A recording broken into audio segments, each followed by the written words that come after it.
Hare Krishna, Namaste, Chapter 18, Sloka 66, Part 12. Sarva-dharmān parityajya, ekaṁ śaraṇaṁ vraja, ahaṁ sarva-pāpebhyo, mokṣayiṣyāmi śucaḥ. Abandon all varieties of religion and just surrender unto me. I shall deliver you from all sinful reactions. Do not fear. So far in the previous sessions, we have learned various explanation to this Charma Sloka.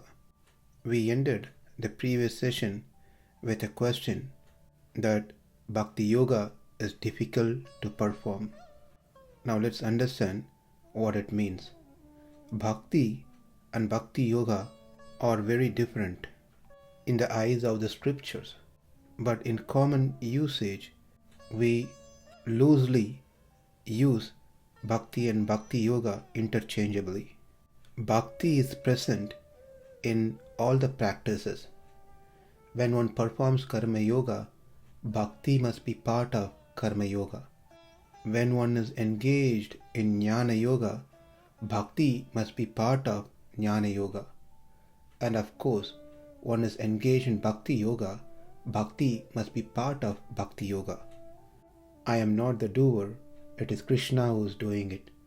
This activity is not mine, it is Krishna's. The result of this action is not mine, it belongs to Krishna. Everything is Krishna. If one wants to attain material gains in this world, Bhakti is needed, so that Krishna can give us material gains in this world. If one wants to attain higher planets like Svargaloka, Bhakti is needed so that Krishna can send us to Svargaloka.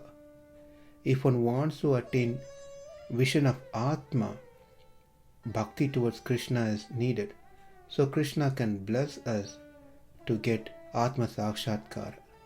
If one wants to attain Kaivalyam, then Bhakti is needed so Krishna can bless us to attain Kaivalya. If one wants to attain the vision of Paramatma within the heart, Bhakti is needed so Krishna can reveal himself in the heart. Or if one wants to attain the lotus feet of Krishna, Bhakti towards Krishna is certainly needed so Krishna can accept us at his lotus feet. We can see that Bhakti is part of all the dharmas, whether it is for material gains or whether for impersonal liberation or attaining the Supreme Lord. All these require surrendering unto the Lord. Without surrendering, one will not be able to attain what they wanted. Sharanagati, surrender, is not only for attaining love of Godhead or to attain the Supreme Lord. It can be performed for any other needs. When it comes to Bhakti, Bhagavatam mentions 9 attributes, 9 lakshanams of Bhakti. Shravanam, Kirtanam, Vishnuho, Smaranam, Padasevanam, Archanam, Vandanam, Dasyam, Sakhyam, Atmanivedanam, Yadi Pumsarpita Vishnuho, Bhaktischinava Lakshana. The word Shravana refers to giving oral reception to the holy name and the descriptions of the Lord's form, qualities, entourage and pastimes as explained in Srimad Bhagavatam. Kirtanam. Kirtanam is to chant the names of the Lord, speak about the Lord's form, qualities, entourage and pastimes. Third is Smaranam, to contemplate on what has been heard and what has been spoken. Padasevanam means engaging oneself in the service of the lotus feet of the Lord. Archanam means worshipping the Lord as one does in the temple. Vandanam means offering respectful obeisances, whereas thinking oneself to be the servant, eternal servant of Krishna is Dasyam. Sakyam meaning being a well-wisher of Krishna, being a best friend. And lastly, Atma Nivedanam refers to the stage at which one who has no motive other than to serve the Lord surrenders everything to Krishna and performs his activities only to please the Supreme Personality of Godhead. Such a devotee is like a cow that is cared for by its master. When cared for by its master, a cow is not in anxiety over its maintenance. Such a cow is always devoted to its master, and it never acts independently, but only for the master's benefit. These are said to be bhakti lakshanam. Therefore, when we study Srila Prabhupada's teachings from his books, it is very clear that he does not differentiate between bhakti and prapatti. Bhakti and prapatti goes hand in hand, because you have to be a bhakta to surrender, or only bhaktas will surrender unto Krishna. The opposite is also true. One cannot surrender if one is not a bhakta. If one has to be called oneself as bhakta, then they must be performing these 9 activities, or at least one of these 9 activities that was mentioned below. One time, a lady asked Prabhupada, "Do you have the idea of prapatti, surrender, in your process?" Prabhupada said, "Yes." And the lady said, "That is a way to attain God directly." And Prabhupada responded, "Yes, that is the real process." And the lady said, "But it is not yoga. It is different from yoga?" She was just asking a clarification about prapatti. Prabhupada said, "No, it is bhakti yoga." And the lady responded, "Prapatti is different." Prabhupada said, "Prapatti is bhakti yoga." So the lady asked again, "So you take it within bhakti?" Prabhupada said, "Bhakti, yes. Prapatti means bhakti. Just like I can surrender unto you when I have got full faith and devotion unto you. Otherwise, I cannot. That is wanted. If we simply surrender to God, then everything is complete.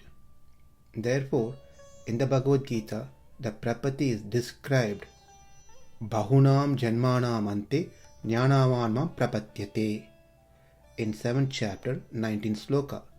This word, after many births of philosophical speculation or personal endeavor to understand what is God, when he is actually wise, he surrenders unto me.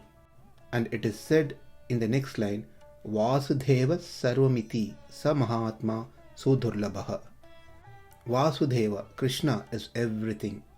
When he understands this, then his knowledge is perfect. But such kind of Mahatma, great soul, is very rare to be seen. This was a room conversation that happened in Paris, June 15, 1974, between Srila Prabhupada and a French woman.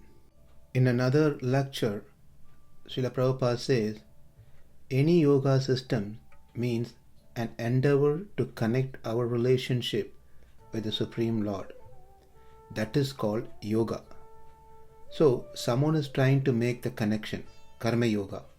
Someone is trying by jnana yoga. Someone is trying through hatha yoga. But the real aim is bhakti yoga. Just like different steps. You are on the first step, and other is on the second step, and other is on the third step, and other is on the fourth step. But the ultimate goal is bhakti yoga. You cannot understand God or Krishna by any other yoga. It may be a step forward, but ultimately you have to come to the bhakti yoga.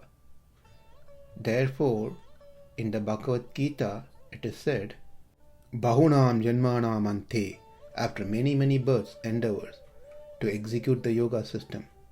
One who is actually practicing Jnana Yoga comes to the Bhakti Yoga. Bahunam janmanam ante jnanavanma prapatyate. This is Bhakti Yoga, and still clearly explained. What is that prapati?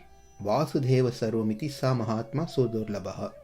When one comes to this understanding that Vasudheva, Krishna is everything, I surrender to Krishna. That is said by Krishna over here in sarva-dharmān parityajya ekaṁ śaraṇaṁ vraja. One may feel that's too much for one to do, or one may feel Krishna is claiming too much, but that is the ultimate goal, that you have to surrender to Krishna. That is the highest perfection. So an intelligent person, Jnanavan, will understand this and surrender. Let me surrender. Krishna is asking me. Krishna, the Supreme Personality of Godhead, the ultimate absolute truth, is asking me to surrender. Why shall I delay? Let me surrender. So two ways to understand the prapati, the surrendering process, is one where one attains the supreme bhakti, where one cannot sustain himself without Krishna. For such person, everything is Krishna. He can't see anything other than Krishna. Such person fully surrenders unto Krishna. But we don't know when we will attain that level of bhakti.